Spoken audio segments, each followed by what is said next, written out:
नाम आजाद, पिता का नाम स्वतंत्रता और घर जेल।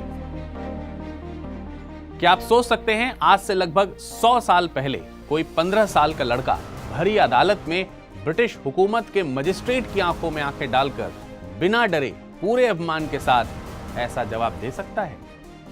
शायद कोई दीवाना ही रहा होगा, पर जी हां, बिल्कुल ये एक दीवाना ही था। लेकिन ये दीवाना था आजादी का। दोस्तों, ये कहानी है उस शेर की जो ब्रिटिश साम्राज्य के लिए डर का दूसरा नाम था, जो ब्रिटिश हुकूमत के लिए तो था मोस्ट वांटेड, लेकिन अपने समय के क्रांतिकारियों के लिए था लिविंग लेजेंड। वो माटी का लाल जिसने कस्में खाई थी कि ब्रिटिश हुकूमत मुझे जिंदा नहीं पकड़ सकती, और जब ब्रिटिश इनको पकड़ने वाले ही थे, इन्होंने अपनी आखिरी गोली अपनी कनपटी पर खुद मार ली और आजाद हो गए। ये कहानी है चंद्रशेखर आजाद की। उनकी मूंछों का ताव अंग्रेजों के लिए बगावत का ऐलान था। लेकिन दोस्तों, एक तरफ इनकी शहादत करोड़ों हिंदुस्तानियों को जुल्म न सहने की ताकत देती है, तो वहीं दूसरी तरफ एक सवाल भी खड़ा करती है कि क्या वाकई आजाद ने खुद को गोली मारी थी, या फिर पुलिस वालों की गोली ने इनकी आखिरी सांसें छीन ली थी। ये सब कुछ जानेंगे इस सेशन के अंत तक।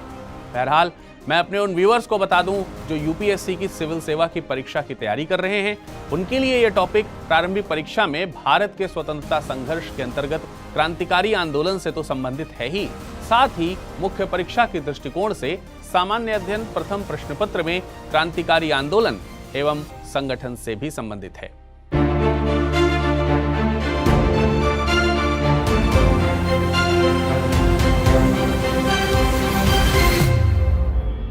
अगर आप देश सेवा आईएएस आईपीएस बनकर करना चाहते हैं, तो ये वक्त है उठ खड़े होने का, खुद को साबित करने का और अपनी यूपीएससी सीएससी की तैयारी को एक नए मुकाम पर पहुंचाने का। क्योंकि अब स्टडी आईक्यू आईएएस हिंदी लेकर आया है यूपीएससी आईएएस की संपूर्ण तैयारी के लिए P2I यानी प्रीलिम्स टू इंटरव्यू बैच, जो आपके लिए साबित होगा प्रीलिम्स से लेकर इंटरव्यू तक का वन स्टॉप सोल्यूशन। मगर ध्यान से सुनिए, ये सिर्फ एक कोर्स नहीं है, यह है एक गेम चेंजर। क्योंकि इस प्रोग्राम को तैयार किया गया है हर स्तर के उम्मीदवारों के लिए, चाहे आप शुरुआत कर रहे हो या एडवांस लेवल पर हो। फाउंडेशन से लेकर आंसर राइटिंग और इंटरव्यू तक हर मोड़ पर आपको मिलेगा कंप्लीट कवरेज। स्टडी आईक्यू का ये लाइव फाउंडेशन कोर्स आपको देता है 1000 से अधिक घंटे की लाइव और रिकॉर्डेड क्लासेस, वो भी अपने भरोसेमंद एजुकेटर्स के साथ। GS foundation, CSAT, current affairs, answer writing, ये सब कुछ एक ही प्लेटफॉर्म पर, और सबसे खास बात 1-to-1 पर्सनलाइज्ड मेंटरशिप। मतलब हर कैंडिडेट को मिलेगा अपना खुद का मेंटर, जो आपको प्लानिंग से लेकर एग्जीक्यूशन तक हर मोड़ पर आपकी मदद करेगा। इन सब के अलावा तैयारी को परखने के लिए मिलेगा प्रीलिम्स और मेंस दोनों का full fledged test series, 75+ prelims test और 12 मेंस टेस्ट सीरीज, वो भी टाइम बाउंड इवैल्यूएशन के साथ। इस कोर्स में फाइनल स्टेज यानी इंटरव्यू की तैयारी है full on. Interview guidance program यानी आईजीपी, जिसमें शामिल है डेफ डिस्कशन, मॉक इंटरव्यूज और ब्यूरोक्रेट्स व सब्जेक्ट एक्सपर्ट्स से सीधा इंटरेक्शन। अब अगर आप अभी ज्वाइन करते हैं तो चेकआउट पर इस्तेमाल कीजिए कूपन कोड विरद लाइव और पाइए कुछ खास डिस्काउंट। तो इंतजार किस बात का, अभी लॉग इन कीजिए www.studyiq.com पर या डाउनलोड करें स्टडी आईक्यू ऐप। तारीख 23 जुलाई सन 1906। जगह मध्य प्रदेश का अलीपुर राज रियासत का भाबरा गांव। एक साधारण से कान्यकुब्ज ब्राह्मण परिवार में जन्म हुआ चंद्रशेखर तिवारी का। उनके पूर्वज उत्तर प्रदेश के उन्नाव जिले के बदरका गांव के निवासी थे। पिता थे सीताराम तिवारी और मां थी जगरानी देवी। बचपन से ही इस बच्चे में कुछ खास था, कुछ अलग था। ये शरारती, निडर और बेखौफ था। पढ़ाई में औसत, लेकिन जिद में पूरा पहाड़। लेकिन मां जगरानी देवी का सपना था कि उनका बेटा संस्कृत का महान विद्वान बने। उन्होंने पति को राजी किया कि चंद्रशेखर को बनारस के काशी विद्यापीठ में पढ़ाई के लिए भेजा जाए, लेकिन किस्मत को शायद कुछ और ही मंजूर था। फिर आया जलियांवाला बाग हत्याकांड का वो खून से सना सच, जिसने हजारों युवाओं की तरह चंद्रशेखर के दिल में भी अंग्रेजों के प्रति नफरत की आग और बगावत जगा दी थी। उस वक्त गांधी जी ने असहयोग आंदोलन शुरू किया था। साल 1921 में जब असहयोग आंदोलन अपने चरम पर था, तब सिर्फ 15 साल की उम्र में चंद्रशेखर आजाद उससे जुड़ गए, और वो भी खुलेआम। नतीजा 24 दिसंबर को पुलिस ने गिरफ्तार कर लिया और 2 हफ्ते बाद जब उन्हें पारसी जिला मजिस्ट्रेट MP खरे घाट के सामने पेश किया गया तो एक ऐसा वाकया हुआ जिसने हिंदुस्तान की क्रांति का भविष्य ही बदल दिया। मजिस्ट्रेट ने तिरस्कार भरी नजर से पूछा, तेरा नाम क्या है? उस लड़के ने सीधी आंखों में आंखें डालकर जवाब दिया, आजाद। पिता का नाम? स्वतंत्रता। घर कहां है? जेल। और इसके बाद तो पूरा कोर्ट रूम जैसे सन्न हो गया। अंग्रेज अफसर बौखला उठा और गुस्से में उसे 15 कोड़े मारने की सजा सुनाई। हर कोड़े पर उसकी पीठ से खून बह रहा था, लेकिन होठों पर एक ही नारा था, भारत माता की जय। दोस्तों, उस दिन चंद्रशेखर तिवारी मर गया और चंद्रशेखर आजाद पैदा हो गया। फिर एक और वाकया हुआ, चौरी चौरा कांड, 4 फरवरी सन 1922 को। यह वो दिन था जब गुस्साई भीड़ ने एक थाने को आग के हवाले कर दिया और 22 पुलिसकर्मियों को जिंदा जला डाला गया। ये खबर सुनते ही गांधी जी हिल गए। उन्होंने कहा, हम हिंसा के रास्ते से आजादी नहीं पाना चाहते, और अपने उसूलों के खातिर उन्होंने अचानक असहयोग आंदोलन को वापस ले लिया। यह फैसला लाखों नौजवानों के लिए एक गहरा झटका था, जिसमें चंद्रशेखर आजाद भी शामिल थे। असहयोग आंदोलन की असफलता और गांधी जी के आंदोलन वापस लेने के फैसले ने चंद्रशेखर के दिल में एक और तूफान खड़ा कर दिया। उन्हें समझ में आ गया कि सिर्फ अहिंसा से आजादी नहीं मिलेगी, अब बंदूक भी असली आजादी दिला सकती है। यहीं से उनकी जिंदगी ने एक नया मोड़ ले लिया। इस बीच उनकी मुलाकात एक युवा क्रांतिकारी मनमथ नाथ गुप्त से हुई, जिन्होंने राम प्रसाद बिस्मिल से उन्हें मिलाया। राम प्रसाद बिस्मिल ने भी गांधी जी के असहयोग आंदोलन को एकदम से समाप्त करने के कदम का खुल करके विरोध किया। बिस्मिल इस कदर खफा थे कि कांग्रेस से अलग होकर उन्होंने हिंदुस्तान रिपब्लिकन एसोसिएशन यानी HRA नाम से एक क्रांतिकारी संगठन बना लिया। साल 1923 में हिंदुस्तान रिपब्लिकन एसोसिएशन यानी HRA की स्थापना में राम प्रसाद बिस्मिल का साथ जोगेश चंद्र चटर्जी, सचिंद्र सान्याल और सचिंद्र नाथ बख्शी ने दिया था। आजाद को HRA के बारे में पता चला तो जैसे उनकी अपनी मंजिल ही मिल गई हो। वे तुरंत HRA के सक्रिय सदस्य बन गए और यहां उनकी मुलाकात हुई अशफाक उल्ला खां और राजेंद्र लाहिड़ी जैसे क्रांतिकारियों से। बिस्मिल के जज्बे ने आजाद के दिल में एक ऐसी आग भर दी कि वो उनके सबसे भरोसेमंद साथी बन गए। कहते हैं कि HRA की हर मीटिंग में आजाद की मौजूदगी से ही बाकी साथी हिम्मत पकड़ते थे, क्योंकि वे कहते थे, मौत से डरता वही है जो गुलामी में जीना चाहता है। हम तो आजाद हैं और आजाद ही मरेंगे। आजाद ने संगठन को नई जान दे दी थी। उन्होंने सिर्फ बंदूक चलाना ही नहीं सीखा, बल्कि साथियों को गुरिल्ला लड़ाई और गुप्त क्रांतिकारी रणनीतियों में भी उन्हें माहिर कर दिया।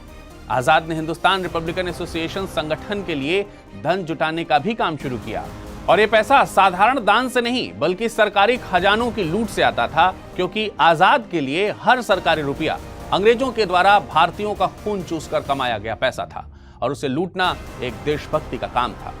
ये वो समय था जब आजादी के लिए डकैती भी एक फर्ज बन गई थी। मनमथ नाथ गुप्ता, जो कि कभी खुद आजाद के साथी रहे थे, उन्होंने आजाद की जीवनी में एक चौंकाने वाला सच बताया। उन्होंने लिखा कि कई क्रांतिकारी अपने घरों तक से गहने चुरा लेते थे, और ये चोरी उनके लिए शर्म की बात नहीं थी, बल्कि एक कुर्बानी थी, क्योंकि ये सब भारत की आजादी के लिए किया जा रहा था। ब्रिटिश सरकार की सेडिशन कमेटी की रिपोर्ट भी इस सच की गवाही देती है। जहां जहां डकैती डाली जाती, वहां क्रांतिकारी एक रसीद छोड़ करके जाते थे। उस रसीद में साफ लिखा होता था कि यह रकम भारत की आजादी के लिए कर्ज के तौर पर ली गई है, जो देश के स्वतंत्र होने के बाद चुका दी जाएगी। आजाद भी ऐसी कई डकैतियों का हिस्सा बने, और वे मानते थे कि जब तक हथियार और आंदोलन के लिए पैसा ही नहीं होगा, तब तक अंग्रेजों को उखाड़ फेंकना नामुमकिन है। अब डकैती की एक ऐसी ही घटना का और जिक्र कर लेते हैं। एक ऐसी घटना जिससे आजाद का नाम सदा के लिए अमर होने वाला था। ये थी काकोरी ट्रेन लूट। तारीख थी 9 अगस्त 1925। उत्तर प्रदेश के काकोरी स्टेशन के पास एक ट्रेन पटरी पर दौड़ रही थी। डिब्बों में बैठे अंग्रेज अफसर और साहूकारों को जरा सा भी अंदाजा नहीं था कि आने वाले कुछ ही मिनटों में ब्रिटिश सरकार की और ब्रिटिश राज की नींव हिलने वाला एक हमला होने वाला है। यह हमला कोई डकैतों का काम नहीं था। यह एक सोची समझी क्रांतिकारी योजना थी, जिसे अंजाम देने वाले थे राम प्रसाद बिस्मिल, अशफाक उल्ला खान और चंद्रशेखर आजाद जैसे शेर। HRA को क्रांति के लिए पैसों की बेहद जरूरत थी, और अंग्रेजों के खजाने की लूटी गई हर एक पाई उन्हें आजादी की लड़ाई में लगानी थी। जैसे ही ट्रेन काकोरी स्टेशन के पास पहुंची, आजाद और उनके साथियों ने धावा बोल दिया। पलक झपकते ही ट्रेन रोक दी गई और क्रांतिकारियों ने सरकारी खजाना अपने कब्जे में ले लिया। और सबसे बड़ी बात, इस पूरी वारदात में आम जनता को हाथ तक नहीं लगाया गया। आजाद ने साफ आदेश दिया था कि हम लुटेरे नहीं हैं, हम क्रांतिकारी हैं, ये पैसा जनता का है और जनता के लिए ही जाएगा। 1925 की काकोरी ट्रेन कांड ने पूरे देश में जैसे हलचल मचा दी थी। अंग्रेज बौखला गए थे। काकोरी लूट के बाद अंग्रेज सरकार ने क्रांतिकारियों के खिलाफ एक जबरदस्त दमनकारी प्रक्रिया शुरू की। कई क्रांतिकारी पकड़े गए।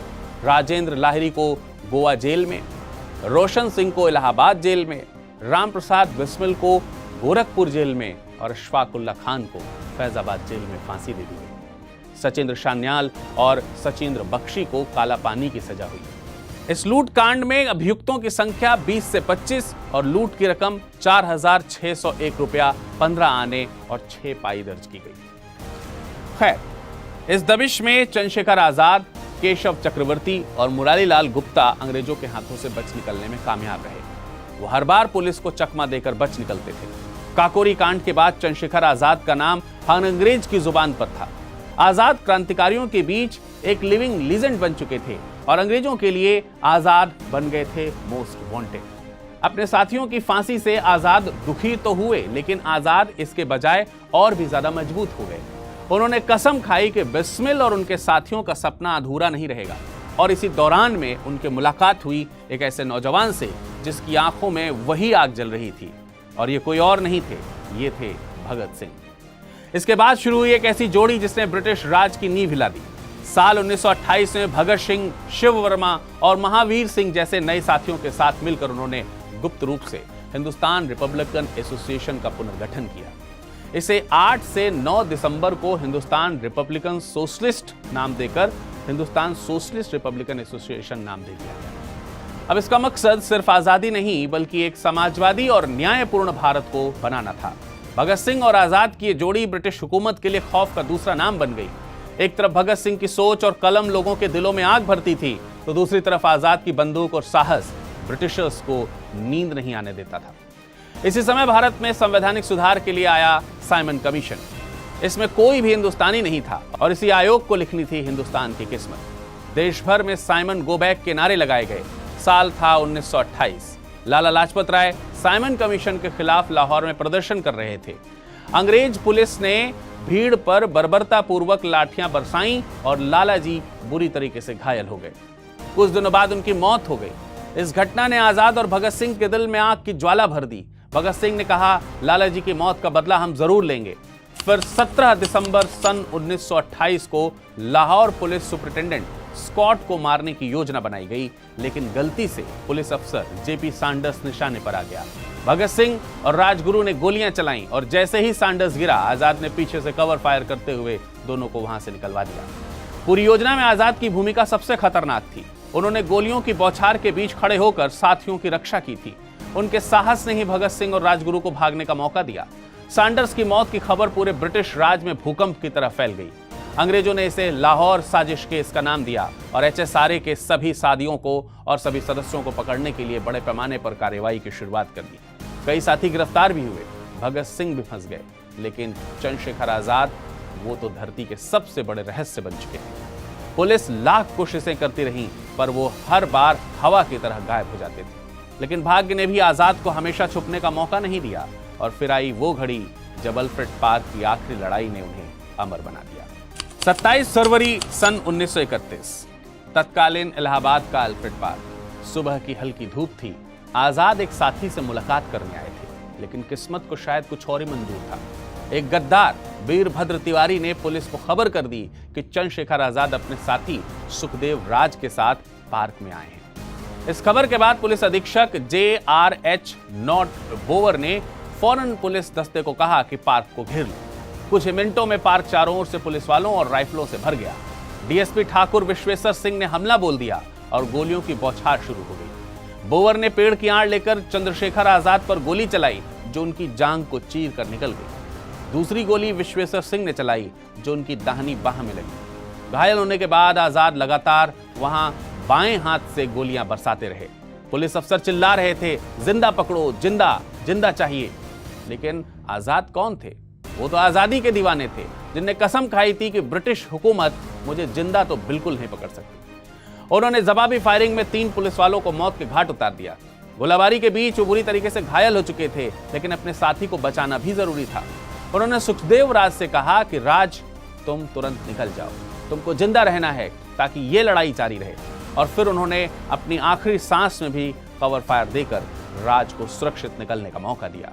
अब वो अकेले थे, खून से बेहद लथपथ, लेकिन हिम्मत पत्थर की तरह मजबूत थी। वो एक पेड़ के पीछे छिप गए और वहीं से उन्होंने गोलियों की बारिश करनी शुरू कर दी। इस जंग में बोवर और डीएसपी सिंह भी घायल हो गए। बोवर का दाहिना हाथ और सिंह का जबड़ा छलनी हो गया था, लेकिन आखिरकार गोलियां कम पड़ने लगी। आजाद की पिस्टल में अब बस शायद एक ही गोली आखिरी बची रह गई थी, और फिर उन्होंने वो काम किया जो उन्हें अमर बना दिया। आजाद ने धीरे से आसमान की तरफ देखा, मुस्कुराए और खुद से कहा, आजाद पैदा हुआ हूं, आजाद ही मरूंगा। और अगले ही पल उन्होंने वंदे मातरम कहते हुए वो आखिरी गोली अपनी कनपटी पर चला दी और वो आजाद हो गए। आजाद का खौफ इतना ज्यादा था कि ब्रिटिश पुलिस उनकी लाश के पास जाने से भी डर रहे थे। यहां तक कि ब्रिटिश पुलिस ने उनकी बॉडी के पास जाने से पहले उनके पैर पर गोलियां चलाई थी ताकि उनकी मौत कंफर्म हो सके। फिर बिना जनता को बताए उनका शव रसूलाबाद घाट भेज दिया गया, लेकिन खबर फैलते ही हजारों लोग अल्फ्रेड पार्क में उमड़ पड़े। उस दिन पूरे इलाहाबाद में एक ही नाम गूंज रहा था, चंद्रशेखर आजाद अमर रहे। जाते जाते एक कंट्रोवर्सी पर भी आइए एक नजर डाल लेते हैं। आजाद की मौत को लेकर के एक कंट्रोवर्सी खूब चलती है कि क्या वाकई उस दिन उन्होंने खुद अपने आप को जिंदा कभी अंग्रेजों के हाथ नहीं आऊंगा वाली प्रतिज्ञा निभाई थी, या पुलिस की गोली ने उनकी आखिरी सांसें छीन ली थी। यही आजाद को लेकर सबसे बड़ा विवाद है। कुछ लोग ऐसा मानते हैं कि आजाद के पास जब आखिरी गोली बची तो उन्होंने खुद को गोली मार ली, क्योंकि वो अंग्रेजों के हाथों जिंदा नहीं पकड़े जाना चाहते थे। लेकिन उस दौर के ब्रिटिश पुलिस अपराध रजिस्टर में लिखा है कि आजाद ने हमले की शुरुआत की थी, 3 पुलिस वालों को मार डाला था और जवाबी कार्रवाई में पुलिस की गोली से वे मारे गए। सरकारी रजिस्ट्रों में तो यही दर्ज है। उनके मुताबिक आजाद एक मुठभेड़ में अपराधी की तरह मारे गए। दूसरी तरफ उनके साथियों और क्रांतिकारियों की भी कहानी है। उनके मुताबिक गोलियों की बारिश के बीच जब उनकी पिस्तौल की गोलियां खत्म हो गईं और वो बुरी तरीके से घायल हो गए, तब उन्होंने अपनी आखिरी गोली खुद को कनपटी पर दाग दी। उनकी प्रतिज्ञा थी कि वो अंग्रेजों के हाथ कभी जिंदा नहीं आएंगे, और उन्होंने इस कसम को मरते दम तक निभाया। इतिहासकारों का मानना है कि पुलिस ने वाहवाही लूटने के लिए ये झूठ लिखा था, क्योंकि उस समय अंग्रेज हमेशा अपनी बहादुरी साबित करने के लिए ऐसी रिपोर्ट दर्ज किया करते थे। खुद ही सोचिए, एक शिकारी महान तो तभी बनेगा ना जब वो यकीन दिला दे कि उसने जंगल के सबसे खूंखार शेर को मारा है। आजाद की मौत कंट्रोवर्सी इसलिए भी बन गई क्योंकि इलाहाबाद के सरकारी रिकॉर्ड्स अधूरे हैं और आंखों देखी गवाही भी बहुत ही सीमित है। आजाद के साथी सुखदेव राज ने बस इतना ही कहा था कि घायल आजाद ने उन्हें वहां से भाग जाने को कहा, और उसके बाद क्या हुआ किसी ने उनकी आंखों देखी नहीं देखी। यही वजह है कि एक तरफ लोग आजाद को वीरता की मिसाल बताते हैं, तो दूसरी तरफ सरकारी कागज उन्हें मुठभेड़ में मारा गया एक क्रांतिकारी बताते हैं। लेकिन दोस्तों, असली सच क्या है? शायद इससे कोई फर्क नहीं पड़ता, क्योंकि उनकी मौत ने भी आजादी के आंदोलन में वो चिंगारी भरी जो किसी बम धमाके से कम नहीं थी। लोग कहते हैं कि आजाद मर गए, पर सच तो ये है कि वो अब भी जिंदा है। हर उस बच्चे की आंखों में जो स्कूल की किताबों में उनका नाम पढ़कर सीना तान लेता है, हर उस नौजवान की मुट्ठी में जो नाइंसाफी को देखकर गुस्से में भर उठता है, और हर उस बूढ़े की दुआओं में जो आजादी की हवा में सांस लेता है। वो सिर्फ एक इंसान नहीं थे, वो एक विचार थे, और विचारों को कोई गोली, कोई मौत कभी खत्म नहीं कर सकती। आज भी जब कोई अल्फ्रेड पार्क में खड़े होकर आंखें बंद करता है, तो जैसे वहीं दूर से कहीं एक गूंज सुनाई देती है, आजाद पैदा हुआ, आजाद ही मरूंगा।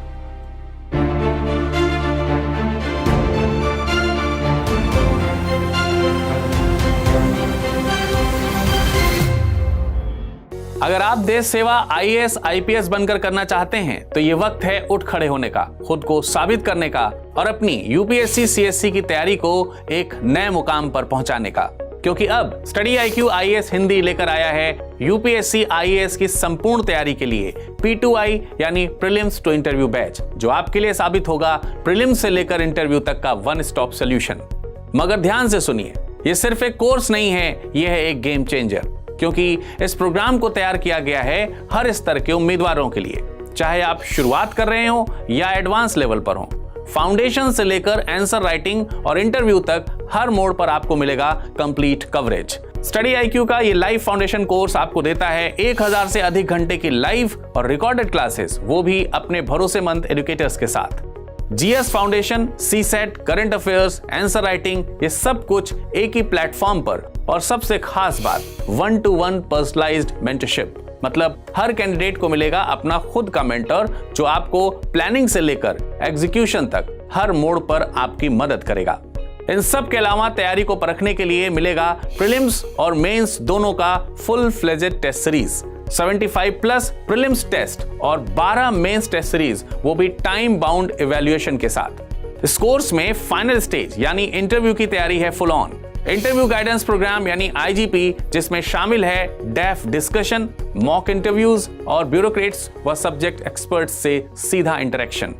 अब अगर आप अभी ज्वाइन करते हैं तो चेकआउट पर इस्तेमाल कीजिए कूपन कोड विरद लाइव और पाइए कुछ खास डिस्काउंट। तो इंतजार किस बात का, अभी लॉग इन कीजिए www.studyiq.com पर या डाउनलोड करें स्टडी IQ ऐप।